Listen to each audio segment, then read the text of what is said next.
Welcome to Pediatric Nursing, Height Measurement Mastery, an intensive session designed to help you excel in the NORCET, AIIMS, and staff nurse exams. We will focus on key concepts and best practices for accurate height measurement in pediatric patients. Let's begin with our first question. What is the average length of a healthy, full-term newborn baby at birth? Is it A, 40 centimeters, B, 45 centimeters, C, 50 centimeters, or D, 55 centimeters? The correct answer is C, 50 centimeters. The average length of a full-term newborn ranges from 48 to 53 centimeters, with 50 centimeters being the accepted mean. Accurate length measurement at birth is vital for establishing a baseline for growth velocity. Next question, which equipment is the gold standard for measuring the length of an infant under 2 years? A, wall-mounted tape, B, stadiometer, C, infantometer, or D, flexible measuring tape on a bed? The gold standard is C, infantometer. This length board uses a fixed headpiece and movable footboard to ensure accurate recumbent length measurement in children under 24 months of age. Moving on, by what age does the birth height of a child typically double? A, 1 year, B, 2 years, C, 3 to 4 years, or D, 5 years? The answer is C, 3 to 4 years. A child's birth height, approximately 50 centimeters, generally doubles by this age.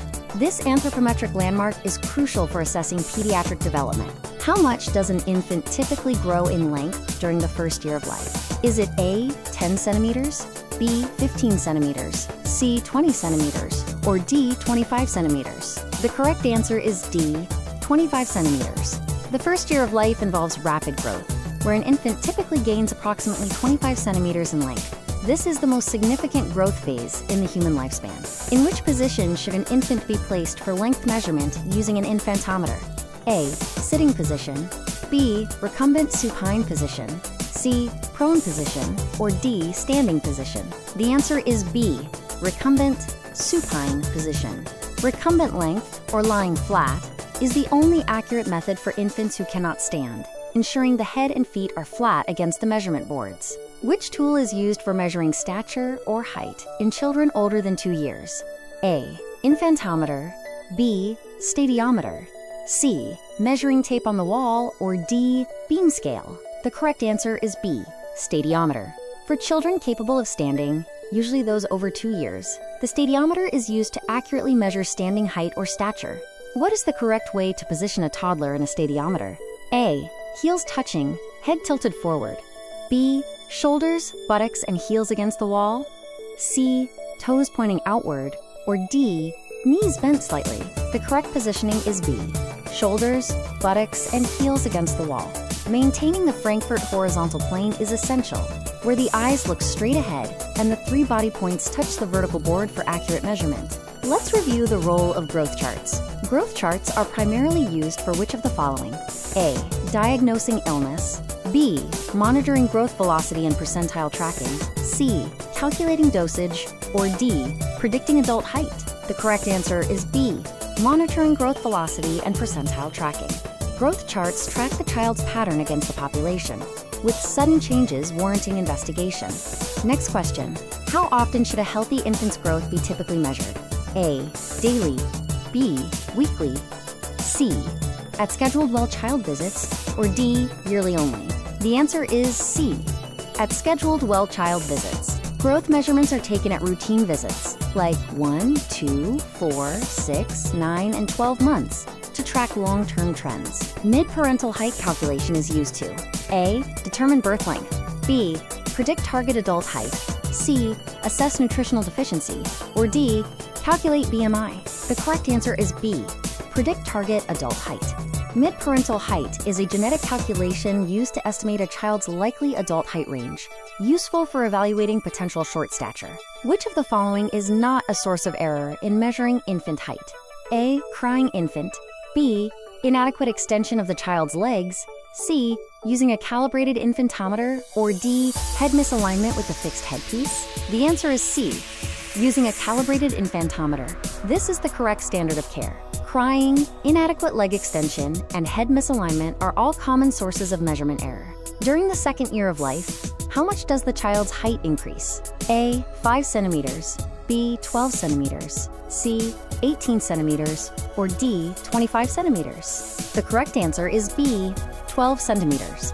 After the rapid 25 centimeters growth in the first year, growth slows down to about 12 centimeters during the second year of life. What is the primary indicator of nutritional status in pediatric health assessment? A, head circumference, B, weight for length/height ratio, C, mid-parental height, or D, estimated adult height? The answer is B, weight for length/height ratio. This ratio is the most sensitive indicator of acute nutritional status, revealing wasting or stunting in pediatric patients. When measuring an infant, the Frankfurt horizontal plane refers to A, feet parallel to the footboard, B, alignment of eyes and ears parallel to the board, C, torso centered on the measuring board, or D, shoulders pushed down. The correct answer is B, alignment of eyes and ears parallel to the board. The Frankfurt plane means the line from the eye to the ear canal is perpendicular to the measuring board, ensuring proper head alignment. Final question for this section. At what age is the infantometer no longer appropriate? A, 6 months, B, 12 months, C, 2 years, 24 months, or D, 4 years? The correct cutoff is C, 24 months. After this age, children can usually stand reliably, making the stadiometer for stature the preferred method over the infantometer for recumbent length. What is the term for a height for age measurement that is significantly below the median? A, wasting, B, stunting, C, underweight, or D, obesity? The answer is B, stunting. Stunting refers to chronic malnutrition, indicated by a significantly low height for age. Wasting, in contrast, suggests acute malnutrition based on weight for height. Which of the following helps reduce measurement error in restless infants? A, measuring quickly while the infant is crying, B, engaging a parent for assistance, C, measuring without removing diapers, or D, using a flexible tape measure? The best way is B, engaging a parent for assistance. A parent can help comfort and stabilize the infant's head, which significantly improves the accuracy of recumbent length measurement. What is the average height increase in the third year of life? A, 5 centimeters, B, 8 centimeters, C, 12 centimeters, or D, 15 centimeters? The answer is B, 8 centimeters. After the first 2 years of rapid growth, height velocity decreases, averaging about 8 centimeters during the child's third year of life. If a 2.5-year-old is measured on an infantometer, what happens? A, the measurement will be accurate. B, the child may be too long for the board. C, the reading will be too short.